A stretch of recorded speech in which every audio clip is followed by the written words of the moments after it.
Hello दोस्तों, मैं हूं हनी और आप सुन रहे हैं हॉरर कहानी, वह भी मेरी जुबानी। आज मैं आप लोगों के लिए खौफनाक और सस्पेंस से भरी हुई कहानी लेकर आया हूं, वह भी हॉन्टेड रेलवे स्टेशन के बारे में। कहानी बहुत ही डरावनी है, इसलिए आप लोग वीडियो को अंत तक जरूर देखें।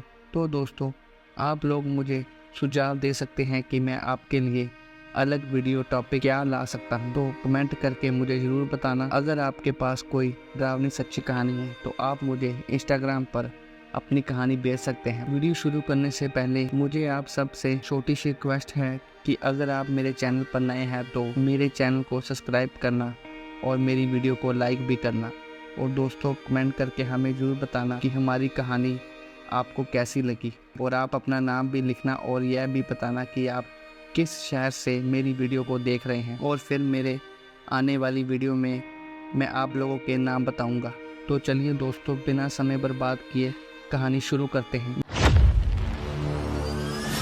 मेरा नाम आदिल है और मैं पिछले 25 सालों से दिल्ली एक्सप्रेस का लोकोमोटिव ड्राइवर रहा हूँ। ट्रेनों और पटरियों की दुनिया मेरी दुनिया है, मगर 3 साल पहले की वो रात मेरी ज़िंदगी और रेलवे के बारे में मेरे पूरे नज़रिए को बदल कर रख दिया। हर रात की तरह दिल्ली एक्सप्रेस शाम 7 बजे मुंबई से रवाना होती थी। उस रात भी सब कुछ सामान्य ही चल रहा था।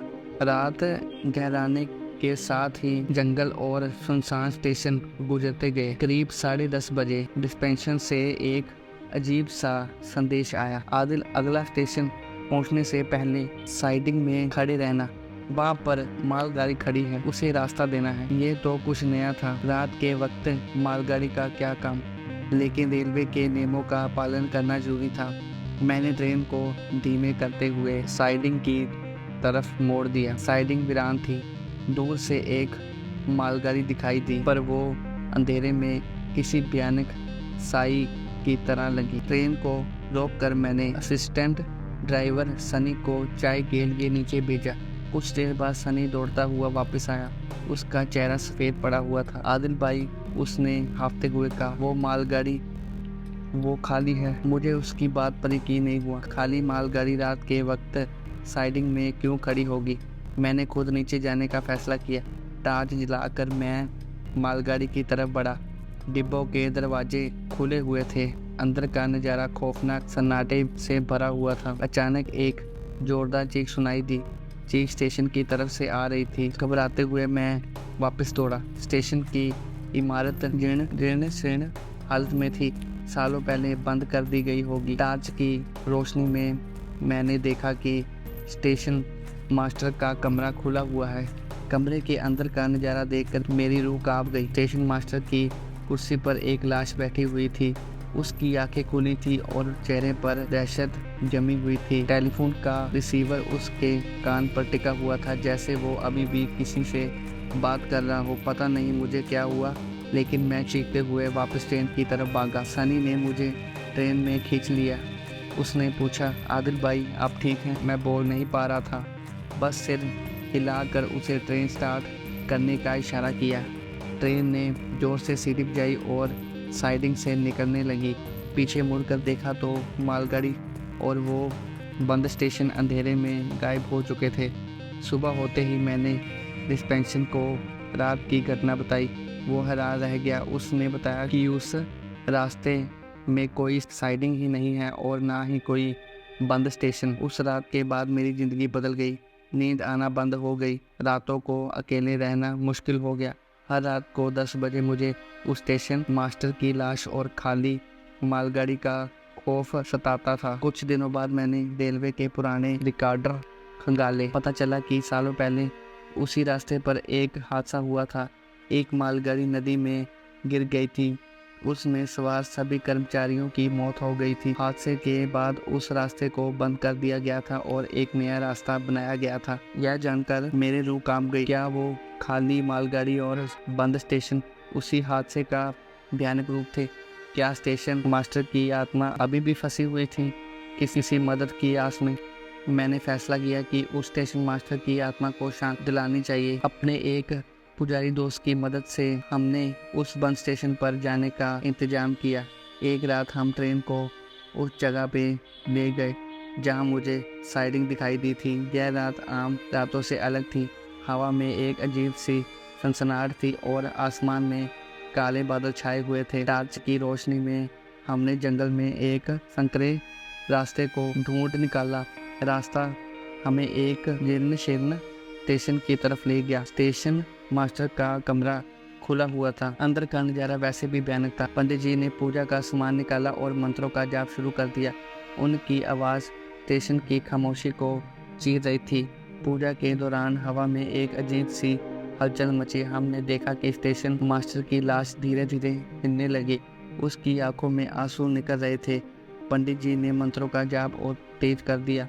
अचानक स्टेशन मास्टर की लाश से एक जोर सी चीख निकली। कमरे का तापमान अचानक गिर गया, मानो कोई ठंडी हवा का झोंका आया हो। कुछ देर बाद चीखें बंद हो गई। लाश अब शांत पड़ी हुई थी। चेहरे पर एक अजीब सी शांति थी। पंडित जी ने बताया कि आत्मा को मुक्ति मिल गई है। हम स्टेशन से निकले, रात का सांस लिया। वापसी में पीछे मुड़कर देखा तो स्टेशन और आसपास का इलाका गायब हो चुका था, मानो वो कभी था ही नहीं। उस रात के बाद वो खौफनाक स्टेशन और मालगाड़ी मुझे कभी दोबारा नहीं दिखाई दी। मेरी नींद वापस आ गई और जिंदगी धीरे धीरे पटरी पर लौटने लगी। लेकिन यह घटना मुझे यह बता गई कि दुनिया में ऐसी चीज भी मौजूद है जिनके बारे में हम नहीं जानते।